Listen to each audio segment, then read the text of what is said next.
अगर आप भी चाहते हैं कि आपकी भी किस्मत रातों रात चमक जाए तो आज मैं लेकर आई हूँ 27 मई 2026 पद्मनी एकादशी की एक कथा। तो दोस्तों, आज हम आपको सुनाएंगे कि पद्मनी एकादशी जो पड़ रही है बुधवार के दिन। जी हाँ दोस्तों, बुधवार के दिन यह विशेष दिन पड़ रहा है। तो चलिए दोस्तों, अब हम बताते हैं कि आपको इस दिन कौन सी चीज़ों का दान करना चाहिए। जय श्री हरि विष्णु। प्यारे भक्तों, 27 मई 2026 का दिन बहुत ही दुर्लभ और पुण्यदायी माना जा रहा है। इस दिन एक साथ पद्मनी एकादशी और बुधवार का पावन संयोग बन रहा है। शास्त्रों में कहा गया है कि जब एकादशी का व्रत और बुधवार का प्रभाव एक साथ आता है तब भगवान विष्णु और गणपति बप्पा दोनों की कृपा भक्तों पर बरसती है। कहा जाता है कि इस दिन किया गया छोटा सा दान भी कई गुना फल देता है। जो व्यक्ति सच्चे मन से इस दिन दान करता है उसके घर में सुख शांति समृद्धि आने लगती है। आज की यह कथा हम आपको बताएंगे कि 27 मई पद्मनी एकादशी के दिन कौन सी 3 चीज़ों का दान करना चाहिए जिससे जीवन की दरिद्रता दूर हो सकती है और बंद किस्मत के दरवाजे भी खुल सकते हैं। पद्मनी एकादशी का महत्व क्या होता है? पुराणों में पद्मनी एकादशी को अत्यंत शुभ बताया गया है। यह एकादशी भगवान विष्णु को समर्पित होती है। मान्यता है कि जो व्यक्ति इस दिन व्रत रखता है, दान करता है और भगवान का नाम लेता है, उसके जन्म जन्मांतर के पाप नष्ट होने लगते हैं। बुधवार का संबंध बुध, व्यापार और धन से माना जाता है। इस दिन भगवान गणेश की पूजा करने से आर्थिक समस्याएं दूर होने लगती है। यानी 27 मई का दिन केवल पूजा पाठ का नहीं बल्कि भाग्य बदलने का दिन माना जाता है। भक्तों, बुधवार के दिन हरी वस्तुओं का विशेष महत्व होता है। इसलिए पद्मनी एकादशी पर हरी मूंग दाल का दान बहुत ही शुभ माना गया है। कहा जाता है कि जो व्यक्ति गरीबों और ज़रूरतमंदों को हरी मूंग की दाल का दान करता है उसके घर में कभी अन्न की कमी नहीं होती है। एक छोटे से गांव में मोहन नाम का एक गरीब व्यक्ति रहता था। उसके घर में हमेशा पैसों की तंगी रहती थी। मेहनत बहुत करता था लेकिन धन टिकता नहीं था। एक दिन गांव में आए एक संत ने उसे कहा, बेटा, पद्मनी एकादशी के दिन भगवान विष्णु का नाम लेकर हरी मूंग की दाल का दान करना। मोहन ने बड़ी श्रद्धा से ऐसा किया। धीरे धीरे उसके जीवन में बदलाव आने लगा। बंद पड़ा व्यापार चल पड़ा, घर में खुशियां आने लगी और कुछ ही वर्षों में वह गांव का सबसे सम्मानित व्यक्ति बन गया। तब से गांव के लोग भी इस दिन मूंग का दान करने लगे। यदि आप भी आर्थिक परेशानियों से जूझ रहे हैं तो इस दिन थोड़ी सी हरी मूंग दाल किसी गरीब या मंदिर या गौशाला में अवश्य दान करें। भगवान विष्णु को पीला रंग अत्यंत प्रिय माना जाता है। इसलिए पद्मनी एकादशी पर पीले वस्त्र का दान करने से भगवान अत्यंत प्रसन्न होते हैं। यह दूसरी चीज़ है। पीले वस्त्र का दान अत्यंत पवित्र माना जाता है। यदि संभव हो तो गरीब ब्राह्मण, बुजुर्ग और ज़रूरतमंद महिलाओं को पीले रंग का कपड़ा दान अवश्य करें। कहते हैं इससे घर में बरकत बढ़ती है और रुका हुआ धन वापस आने लगता है। पुराने समय में एक महिला थी जिसका नाम था लक्ष्मी। उसके पति की नौकरी छूट गई थी और घर में रोज लड़ाई झगड़े होने लगे। एक दिन उसने मंदिर में कथा सुनी कि पद्मनी एकादशी पर पीले वस्त्र दान करने से भगवान विष्णु कृपा करते हैं। उस महिला ने अपनी सामर्थ्य के अनुसार एक पीला दुपट्टा गरीब महिला को दान किया। कुछ दिनों बाद उसके पति को नई नौकरी मिल गई। धीरे धीरे घर की परेशानियां समाप्त होने लगी। भक्तों, दान छोटा हो या बड़ा, यदि मन सच्चा हो तो भगवान अवश्य सुनते हैं।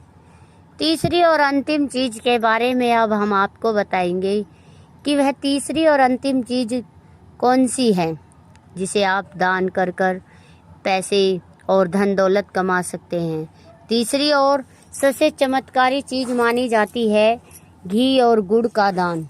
शास्त्रों में कहा गया है घी समृद्धि और का सूचक माना जाता है और गुड़ मिठास का। जब कोई व्यक्ति पद्मनी एकादशी पर घी और गुड़ का दान करता है तो उसके जीवन की कड़वाहट धीरे धीरे दूर होने लगती है।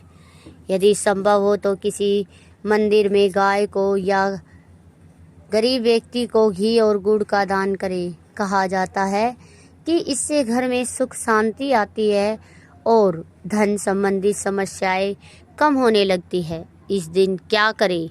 सुबह जल्दी उठकर स्नान करें, भगवान विष्णु और गणेश जी का पूजन करें, ओम नमो भगवते वासुदेव मंत्र का जप करें, तुलसी के सामने दीपक जलाए, जरूरतमंदों को भोजन कराए, माता पिता और बुजुर्गों का आशीर्वाद ले। और क्या नहीं करना चाहिए इस दिन? किसी का अपमान नहीं करना चाहिए, झूठ नहीं बोलना चाहिए, क्रोध और नकारात्मक सोच से दूर रहे। इस दिन मांस और शराब का सेवन बिल्कुल ना करें। यदि भक्तों याद रखिए, भगवान केवल बड़े दान से खुश नहीं होते, वे सच्चे मन और श्रद्धा को देखते हैं। यदि आपके पास ज़्यादा धन नहीं तो भी थोड़ी सी मूंग दाल, थोड़ा सा गुड़ या थोड़ा सा कपड़ा दान करके आप भगवान की कृपा पा सकते हैं। कभी कभी जीवन बदलने के लिए बड़े चमत्कार नहीं बल्कि छोटे छोटे पुण्य काम ही काफ़ी हो जाते हैं। तो भक्तों 27 मई 2026 पद्मनी एकादशी बुधवार के दिन इन 3 चीज़ों का दान अवश्य करें। हरी मूंग दाल, पीले वस्त्र, घी और गुड़ का दान। मान्यता है कि ऐसा करने से भगवान विष्णु और गणपति बप्पा की विशेष कृपा प्राप्त होती है, दरिद्रता दूर होने लगती है और जीवन में सुख समृद्धि का आगमन होता है। यदि आपको भी यह कथा पसंद आई हो तो जय श्री हरि विष्णु अवश्य लिखें। इस कथा को आपने अपने परिवार और मित्रों के साथ साझा करें। तो दोस्तों, अभी तो हमने आपको यह बताया है कि कौन सी चीज़ों को दान करने से सुख समृद्धि आती है। अब हम आपको इस कथा में आगे बताएंगे कि कौन सी चीज़ें हमें पद्मनी एकादशी के दिन खिलानी हैं।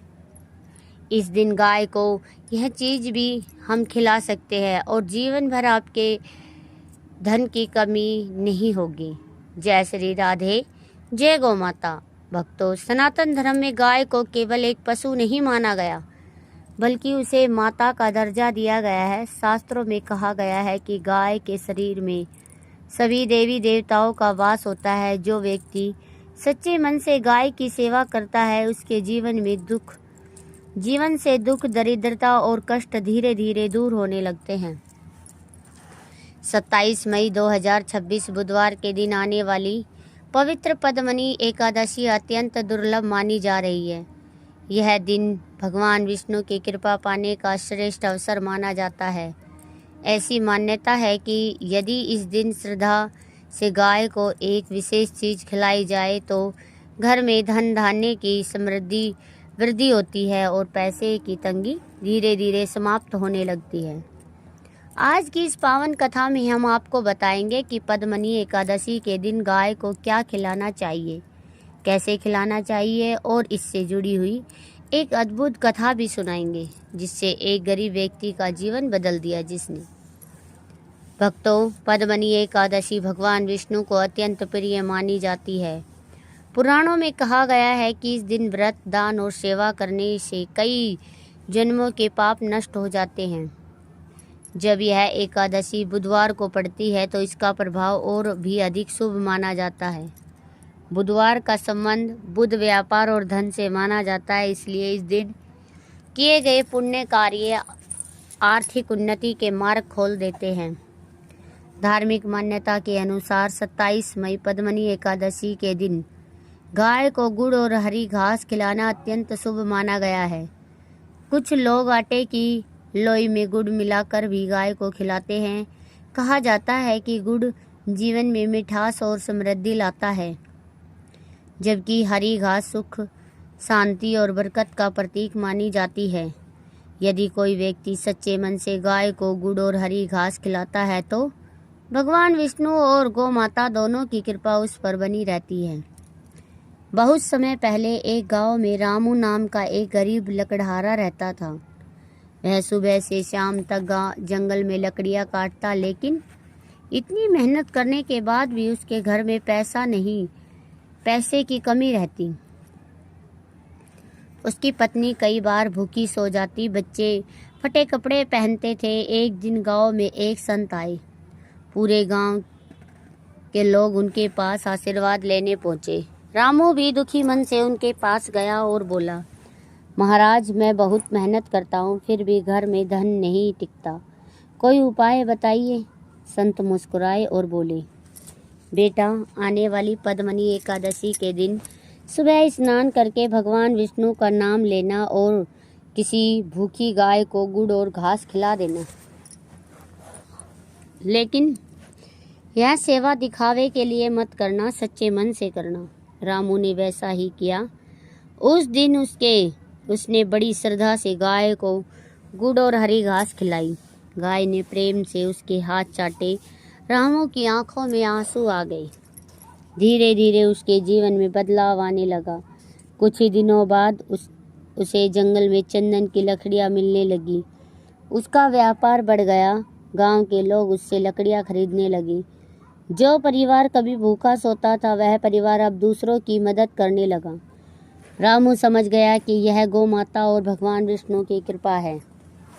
गाय को खिलाते समय यह मंत्र अवश्य बोलने चाहिए।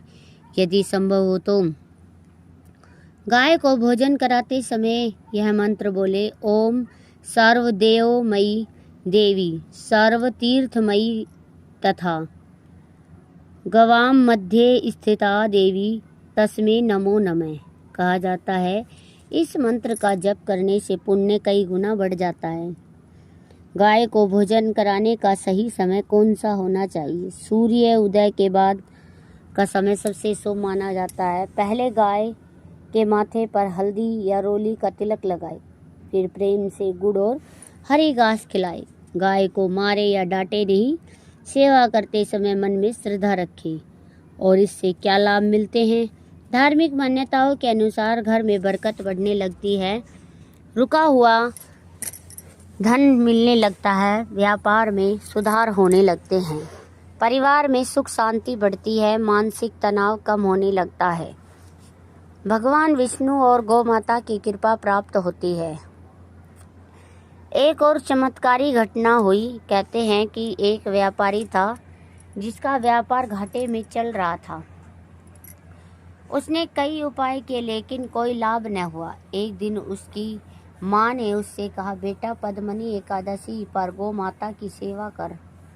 व्यापारी ने श्रद्धा से गाय को गुड़, रोटी और हरी घास खिलाई। धीरे धीरे उसके व्यापार में लाभ होने लगा। पुराने ग्राहक वापस आने लगे और कुछ ही महीनों में उसकी आर्थिक स्थिति सुधर गई। तब से वह हर एकादशी पर गाय की सेवा करने लगा। इस दिन क्या नहीं करना चाहिए? गाय को बासी या खराब भोजन न खिलाए, क्रोध और अपशब्द से बचे, किसी गरीब या जरूरतमंद का अपमान न करे, इस दिन मांस और नशे से दूर रहे। भक्तों, कभी कभी भगवान हमारी परीक्षा लेते हैं। जब जीवन में कठिन समय आता है तब इंसान टूटने लगता है, लेकिन याद रखिए, सच्ची श्रद्धा, सेवा और दया कभी व्यर्थ नहीं जाती। गौ माता की सेवा केवल धन पाने का साधन नहीं, बल्कि पुण्य कमाने का मार्ग भी मानी गई है। यदि आपके पास ज़्यादा कुछ नहीं है तो भी थोड़ा सा गुड़ और हरी घास प्रेम से खिलाइए। भगवान भावना देखते हैं, वस्तु की कीमत नहीं। तो भक्तों, 27 मई 2026 पद्मनी एकादशी के दिन गाय को गुड़ और हरी घास अवश्य खिलाएं। मान्यता है कि ऐसा करने से घर में सुख समृद्धि बनी रहती है और पैसे की कमी धीरे धीरे दूर होने लगती है। यदि आपको भी कथा पसंद आई हो तो कमेंट बॉक्स में जय गौ माता, जय श्री हरि विष्णु अवश्य लिखें। भगवान विष्णु और गौ माता की कृपा से आपके परिवार में सदैव खुशियाँ बनी रहे। अगर दोस्तों आज की यह वीडियो आपको अच्छी लगी हो तो कमेंट बॉक्स में जय श्री हरि विष्णु जरूर लिखें। वीडियो को लाइक करें, शेयर करें और सब्सक्राइब करना न भूलें। फिर मिलते हैं एक नई वीडियो के साथ, तब तक के लिए राधे राधे।